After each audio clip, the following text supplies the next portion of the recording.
Kurnool mayor స్థానాన్ని చాలా కాలం తర్వాత మహిళలకు కట్టబెట్టారు.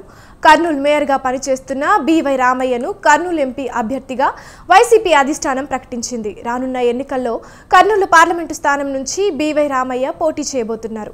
ఈ నేపథ్యంలో బి.వై. రామయ్య స్థానంలో సత్యనారాయణమ్మను మేయర్గా పార్టీ అధిష్టానం ప్రకటించింది.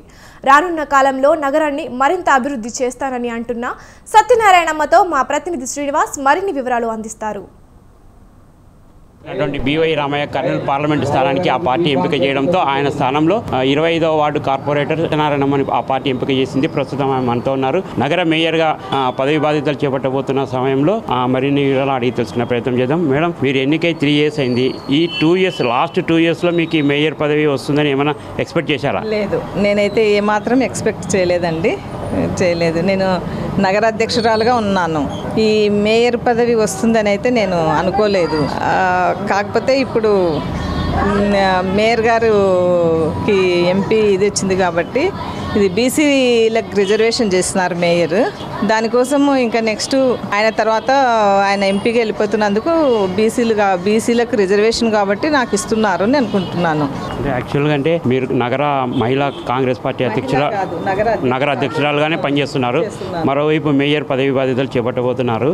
వైపు కర్నూలు నగరంలో వైసీపీలో వర్గ విభేదాలు ఉన్నాయి. ఈ నేపథ్యంలో మీరు ఎన్నికల సమయంలో ఎలా సర్దుబాటు చేసుకుంటూ ముందుకెళ్తారు? ఇప్పుడు ప్రస్తుతానికి వర్గ విభేదాలు అనేవే లేవు. అందరూ యూనిటీగా పనిచేసి మేము వైఎస్ఆర్సీపీ అభ్యర్థిని అఖండ విజయంతో గెలిపించబోతున్నాము. వర్గాలే లేవు, అందరూ యూనిటీగా పనిచేస్తున్నారు. 100% నిజం అది. ఖచ్చితంగా అందరూ కలిసి పనిచేస్తున్నారు. నెక్స్ట్ మంచి మెజారిటీతో గెలిచే అభ్యర్థి ఇంతియాజ్ ఖాన్ గారు. కర్నూలు నగరంలో ప్రధాన సమస్యలు చాలా ఉన్నాయి. వాటిని ఏ విధంగా పరిష్కరించబోతున్నారు? దాదాపు నాకు తెలిసినంత వరకు జగనన్న పాలనలో రాష్ట్రం శరవేగంగా సంక్షేమం అభివృద్ధి 2 కళ్ళుగా పాలిస్తున్నారు. దానిలో భాగంగానే అభివృద్ధి కూడా బాగా జరుగుతుంది. అందులో భాగంగా కర్నూలు కూడా శరవేగంగా మీరే చూడొచ్చు.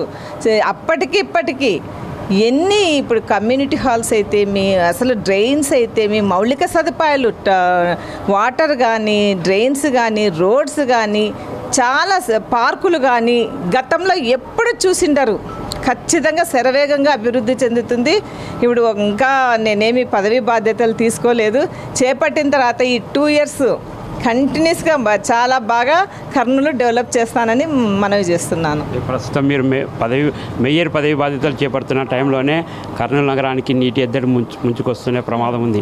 ఈ నేపథ్యంలో రాబోయే రోజుల్లో ఎలాంటి ఈ తాగునీటి సమస్యను ఏ విధంగా పరిష్కరిస్తారు? దాదాపు గతంలోనే ఈ తాగునీటి ఎద్దడి ముందే తెలుసు కాబట్టే మేము తగు జాగ్రత్తలు తీసుకుంటున్నాము. మేయర్ గారైతే ఎమ్మెల్యేలు అయితే కమిషనర్ గారైతే అందరూ తగు జాగ్రత్తలు తీసుకుంటున్నాము.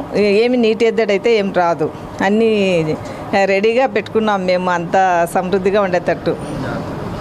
గతంలో కర్నూలు నగరంలో కార్పొరేటర్గా పనిచేసిన అనుభవంతో కర్నూలులో ప్రస్తుతం ఉన్న సమస్యలను ఒక్కొక్కటిగా ఈ 2 ఏళ్లలో పరిష్కరించేందుకు కృషి చేస్తానని మేయర్ అభ్యర్థిగా ఎంపికైనటువంటి సత్యనారాయణమ్మ స్పష్టం చేస్తున్నారు.